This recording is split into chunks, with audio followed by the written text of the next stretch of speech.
Tux was on the front porch rail this morning waiting for me, looking in. But he came when I called him, like every good puppy dog cat should. And here's Marty and Stripe. Morris must have given up on waiting for his breakfast, but I'll call a few more times. I bet he shows up. He's probably playing in the front yard. Well, that maple is pretty with the different colors of red right now as it's getting into its spring to summer foliage. Hi guys. They were wide-eyed to see me at the door. Everybody's ready for Mom today. Morris is here now. Hi buddy. I got to pet him. He's looking for Stripe though, and Stripe went into the front yard. He'll come back. You go eat. Marty'll eat with you. I'm just watching Tux. Come on guys. Come on. Morris, come on. Tux has got the bowl over there. I relocated him. This is where your food is. Hi.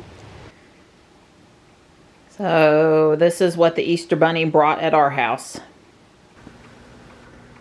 Tux sure knows how to make good use of that bench. It's a little hot, but it's pretty much a gorgeous day. We're gonna go for a walk down in the park today. A little more of a casual stroll than the gotta get her done 3-mile hike. I'm just following Don wherever he wants to start. Hey, well, it's a beautiful day. So I got to read my paper this morning, and you know, what is it? Earth Day's coming up on April 22nd. Yeah, BRP Drive weekend is actually Earth Day weekend. Yep. Yeah. And so the NNO, the News and Observer today, had a front page article on is the North Carolina meeting its climate goals. Specifically, Governor Cooper signed Executive Order 80. You've heard me talk about this before. That basically tries to get North Carolina to reduce its carbon emissions. It has several facets. One of them is the 80,000 zero emission vehicles by 2025. Also reduction of state buildings to like 40% of the 2002 goal of emissions. Get basically North Carolina to make 40% of the climate goals by 2030 and be zero emission by 2050. It's quite a long list. So the paper evaluated the progress on each of those goals. The carbon emission, CO2 reduction overall, they said he's not going to meet it, but you know, he's making a dent in it, so you got to say it's a step in the right direction. But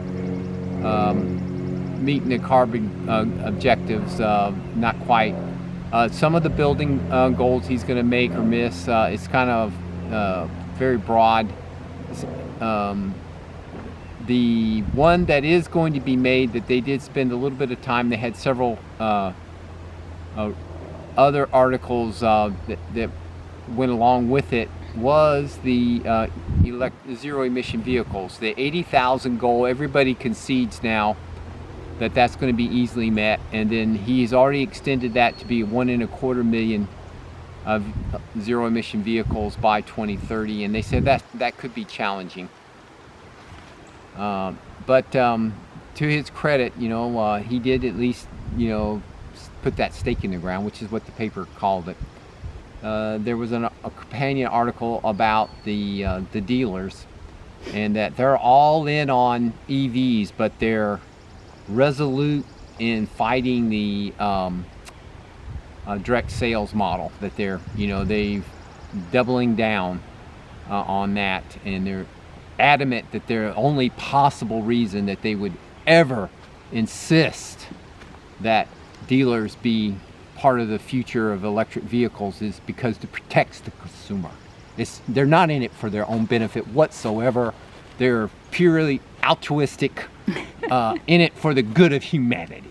You know, Elon's in this electric vehicle for the good of humanity, and that's what they are too. The middlemen. And yeah, right. It goes on an article or something I had heard on a podcast that dealers out in California are putting like 5,000 $15,000 bounties on Hyundai Ioniq 5s or whatever. It's like the guy wants to buy one, but he can't because he refuses to pay this bounty. But you know, like I said, I don't see how legacy manufacturers, including Hyundai, is going to ever compete against Tesla, because the dealers are only in business to sell any vehicle that the consumer wants to buy at the highest possible price that they can get for it. And if you're trying to compete with Tesla, that's not going to be very easy. Anyway, I'm getting off on my soapbox. I apologize.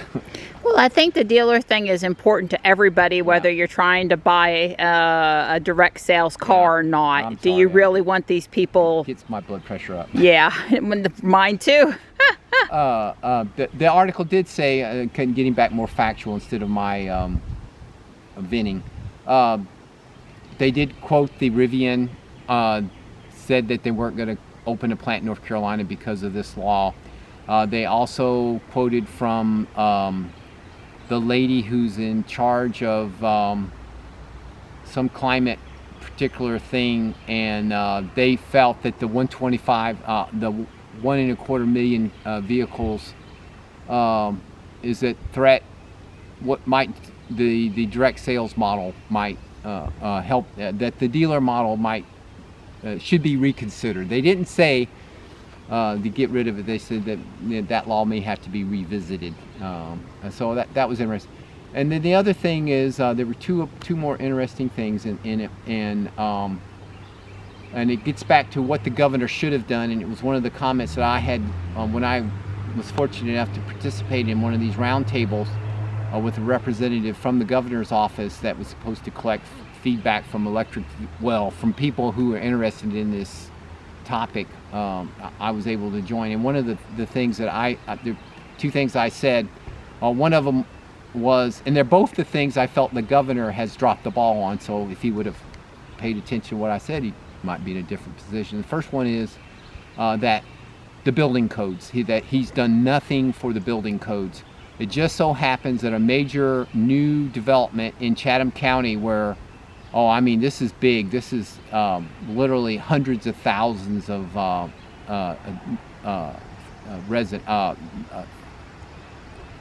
thousands and 10,000 new home sites. I mean, we're talking 100,000 population increase over there.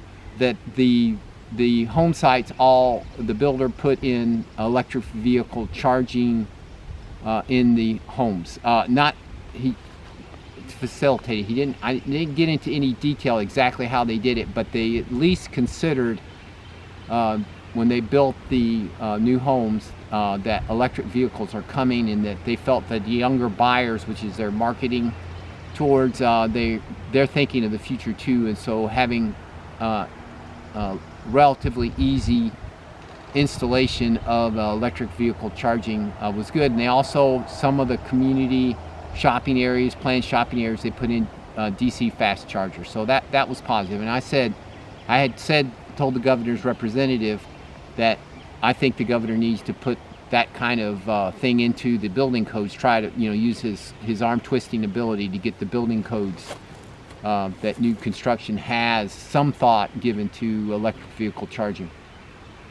And the other thing that the governor's office hasn't done well is there's almost been no DC fast chargers. The state got money from the Volkswagen settlement to do that years ago, and to the best of my knowledge, there's not been a single one opened. If there was, the paper I'm sure would have reported on it. So he's really dropped the ball. The governor's office specifically has dropped the ball in getting that done. And I saw a list of the proposed sites, and it's been well over a year, probably 18 months ago when I saw this list. And at that time, they were all, I think the biggest was a 60 kilowatt. And, we're talking one or two heads, and they're all low power. They're not the 150, which I would consider the minimum to put in right now. I think that putting in 50 kilowatt DC fast chargers is not ideal. So I felt the governor's office, the DC fast charging My suggestion specifically to the governor's representative was, when you drive along the interstate, they have these signs that say, you know, gas station 0.2 miles off the interstate, or the fast food lodging. You know, they have the blue signs that advertise the amenities at that particular site. I felt that when you identify locations, or the state identifies location, or even partnership with private parties, they identify places where they're going to put in DC fast chargers, that they ought to be put coming soon. Signaling. Yeah, they ought to go on and start advertising that to the drivers along the roadway, that there may not be one today, but you know, this is where we plan to put one in the future, because that way every day when the ICE driver drives by that, they'll see that, you know, coming soon, and then someday they're going to say, you know, they may say, well, there's going to be one on my way to work, or there's going to be one on my favorite trip road to the beach, you know, someday. And so that may be in the back of their mind when they look for the next vehicle. Anyway, I didn't mean get on my soapbox, but I felt like those are two things the governor could have done, and both of those would have been worthwhile and cheap. The building codes, and just advertise that, you know, we are planning to put these things, because as I said, anyway, I apologize for getting on my soapbox. I think they want to hear your opinion, though, I think it's fine. Right. Well, the whole point is, the dealer thing always sets me off every time. The Dieselgate sets me off. You know, the fast charging, the state's going to do this, they're going to do that, and they just move so slow. And you know, there was an article in the paper a day or two ago about the light rail, and you know, my goodness, what a great, they trumped this up as a great thing. Well, we're going to get this light rail in Wake County, and that's where all the people are going to build houses and shopping centers along the light rail. But well, what about all us citizens of Wake County that are nowhere near? And they're never going to send a light rail down here to Fuquay-Varina, North Carolina. Nor do I want them to. Nor do I want them to. And so I was like, if the one reason why I wouldn't do the light rail would be because it's not the benefit for the people in the county. It's for the people who can afford expensive housing along the corridor. Those aren't going to be cheap. Right, and it helps the developers make money. Oh, it helps the developers. Yeah, it's all about the real estate. Yeah. So, you know, maybe if they would say you can only have low-income housing along these corridors, and put in anti-food deserts along there, and you can't, anything over a certain price home can't go there, and then so only poor people. I suspect that rail thing would dry up and blow away. So I really don't like this this whole light rail thing. The thing I made a point is that, again, now they passed this in 2016. Now it's 2022. And to the best of my knowledge, there hasn't been a single thought of a shovel, a building permit. There's all still talking about planning. And they think this thing's going to open up in 2027 is when they did it. It was going to be 10 years. Back in 2016, they planned to have the first rider. And I said at the time, the first rider would never darken the door before in that 10-year period. And I think I'm right, because I'm sure it's still 10 years away, and the whole point of that is, where's autonomous vehicles? I mean, Elon just said at the Cyber Rodeo that he's got a cyber vehicle, and you think it's going to take Tesla 10 years to come out with that cyber thing? And ARK Investor just said, you know what, there's like I think it was $10 trillion opportunity if you could get the autonomous vehicle ride sharing hailing down to 25 cents a mile. And so in the world of 25-cent ride hailing, are you really going to spend, well, it's $4 to ride the bus to, is that what you're really going to do, and go when the bus wants to take you, and you have to wait out in the weather? Or are you going to say, you know, I'm going to spend my $4 and see how far the ride hailing is going to take me? So I see it actually being a detriment to public transportation. I don't see increasing public transportation and ride hailing surviving whenever the cost is going to drive the cost down of ride hailing. And I would be a proponent of basically making public transportation pay its full share instead of subsidizing public transportation. Then, you know, if it costs $20 to ride the bus, you know, charge $20, and let's see how it survives, if they're talking about it sustainable, because I don't think it's sustainable unless they subsidize it.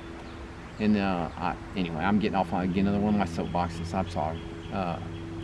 Public transportation, I'm actually for it, but the way it's designed and everything now is always for low income. It's not designed to solve the commuter problem. It's always designed to solve some other objective, and then they're always surprised why it doesn't seem to help, and it never makes money, and it's never profitable. Of course, it's maybe, you know, places where there's subways and that kind of stuff, that's different, but you know, as I always say, they're not making any more of those. It's too expensive. Although Elon's trying to prove me wrong with the boring machine, but I have to say he hasn't really showed how that was going to make money whenever you can only get the capacity of, like, there's like, let's say 8 people in a car, and how many cars can you queue up and get on and off of in and out of a tunnel without it being queuing nightmare? I don't know. It's really good for the people who are really rich, and you know, it costs a lot of money to ride it, and therefore the ridership is down, and therefore the tunnels would be great for the super rich. But the rest of us grunts, we ain't ever gonna go that way. So I just wanted to add, we were watching a video yesterday about a backup at a Tesla supercharger, and one of the things I like to do, because we're usually watching from the love seat on the big TV, is I like to grab my Chromebook, my MacBook, or your Chromebook, and I like to look at the comments on the video. And there were several people that said, this is why I won't get an electric vehicle, because I'm not waiting at a supercharger to charge my car. And it really made me mad. It made me mad that the video would have that effect. It made me mad that the person would misconstrue what was being shown in the video as an excuse for them to not drive electric. But, you know, because there were some extenuating circumstances as to why that particular area was extra busy. And the build out by Tesla, I think, has been nothing short of fantastic in the last year, at least here on the East Coast. Every time there's a bottleneck, they keep on going in and adding more. It's not stagnant, the supercharger network, at all. Yeah. It's pretty reliable. If a particular pedestal's down, there's enough pedestals at locations to move. I expect there to be high demand on holiday weekends. So if you're expecting to drive on Thanksgiving weekend and not have to possibly queue up, I think that's not a fair expectation.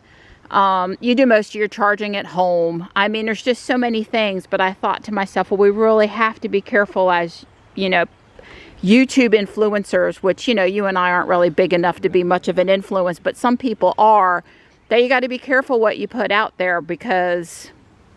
And I don't think it was sold one way or the other, just that it was upsetting that some people would use the content of the video to come in there. I think people do nothing but sit around and for electric driving videos to leave negative comments, to try, you know, to try to sway what people are thinking or whatever. But it was just a little sad. It's like, no, no, you're not normally waiting. No, they're not normally broke down. Yes, you can get across the country with very few, if any, problems on most days of the year. You'll usually charge at home, etc., etc., etc., etc. Yeah, I think the key points that video left out was they were at a that is not the typical supercharger location. That is in a very big city, a very popular city, you know, a lot of stuff going on there. There are places along both the East Coast and the West Coast, you know, California being specific, where that kind of stuff happens, but the vast majority of times that's not it. And they acted like, oh, this is just a typical Saturday, and this is, you know, 11 o'clock in the morning, and this is what, you know. And I don't know that that's actually true with most places. Maybe that spot is always true. And if that's the case and that's where you go, you probably learn not to go there at 11 o'clock on a Saturday morning. I don't know. Yeah, and there were options not too far from there for charging too. I guess what I should start doing is maybe for every day for a week is pull up the North Carolina, South Carolina supercharging network on the car. See how many stalls are used out of how many available stalls. See if we see any bottlenecks. You know, because you can sort of monitor it from your car just for grins whether you're headed to that supercharger or not. Right now in the state of North Carolina, is anyone waiting at any superchargers? And I think the answer is not likely. Except for maybe like North Hills, Saturday at lunchtime. It's not meant to be a trip stop really supercharger. It's right. It's really not. It's not between here and anywhere. It's just kind of if you're in Raleigh and you don't have charging at home, maybe you go there and shop and you charge on the weekend. Maybe that one will be backed up at certain times. But I don't know. It'd be interesting to see. Maybe I'll try to remember to do that. Highest spot in the park. What a great view of the high power lines. Yeah, that's the road we come down. Yep. 401's behind us. This way. Right there. So this is native North Carolina mountain laurelin. It's going to be gorgeous in another couple days. So you remember right where this is, Donnie, because I'm going to want to come back to it. It has a different flower than azalea and rhododendron in a very pretty way. I guess there's one down here that's open. Well, there's several down there, cascading down. So we did all the trails in that direction. Started out on the end, came out in the middle. Dawn knows this place really well. Now we're going in on the right. It's hard to walk here without looping back over places you've already walked. Yeah.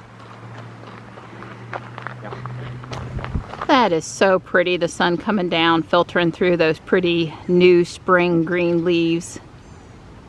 I'm enjoying our walk out here today. Believe me, it's plenty workout whether we walk the same distance or not because of the elevation and the roots and the having to step over and around stuff. And it's, you know, it's a little bit of a different workout, which is why I think it's good to vary and do something a little different. I have to be careful though over here. We don't want me to have an injury and make Don's life miserable. I don't want my girl to get hurt. I don't see him ever really fixing this. Yeah, I don't think so. It used to be you could walk around to the side here There used to be an and come, and there is, and they put a little wood fence rail in over there. You can see the bridge abutment if you look really close right there. Yeah, I can. There used to be a bridge across there, but that one also has washed away. Yeah, and I just don't. It's not that the road is really right at the big trees. Yeah, on the other side. And I just don't see them ever making it so you can go all that way again. Yeah, we come past the little rail here, but obviously it's not our intent to go over that, around that dangerous curve. We just want to gaze over the water spot. Well, the deer will have these blackberries ate before we ever get over here to pick them. But there are plenty of blackberries here. And on the Jeff Wells Trail we walk down every day. And what'd you see? That mound of rocks just kind of there. Yeah, and there's some fish in the water. Yeah, I just don't understand why that mound of rocks, it's almost like somebody poured the rocks. Yeah, I agree. The little pebbles all in that one spot. Huh. Well, we've been out here just a little, real close to an hour, which is about how long we usually walk, straight or over the bridge? Over the bridge. Hi ho, hi ho. Well, that way we'll have crossed all the bridges. Okay, sounds good. Anyway, we've got in our walk with a little extra oomph for roots and elevation today. Well, no. Hey Donnie, Jules activated cabin overheat protection. You better get that car cooled down before we get up there. She's letting you know she's not happy sitting there in the sun. That's the first time this year. There didn't used to be a message issued. So I've seen some people in the groups asking, is this okay? Why is this happening? This is happening a lot. Is it using too much energy? Am I okay? Well, it was always happening if you had it on. You can turn it off, although I don't know why you would do that.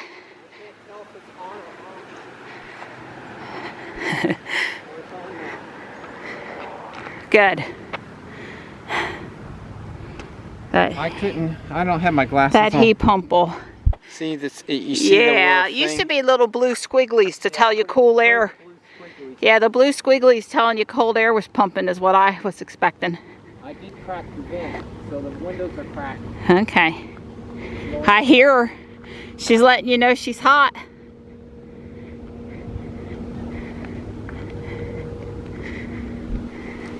Alright, Tux, Marty, and Stripe. You got itchy? They all got a big brush down with the glove. Well, you know, on Easter you gotta have some sort of an egg dish. So I made deviled eggs. Not that we don't have them all the time, but still. I'm getting ready to put our spiral sliced ham that came from Butcher Box in the oven. And Don's out in the garage doing some cleaning on his workbench. I just put together these couple of little Lego forest features, a squirrel and a deer. They're kind of cute.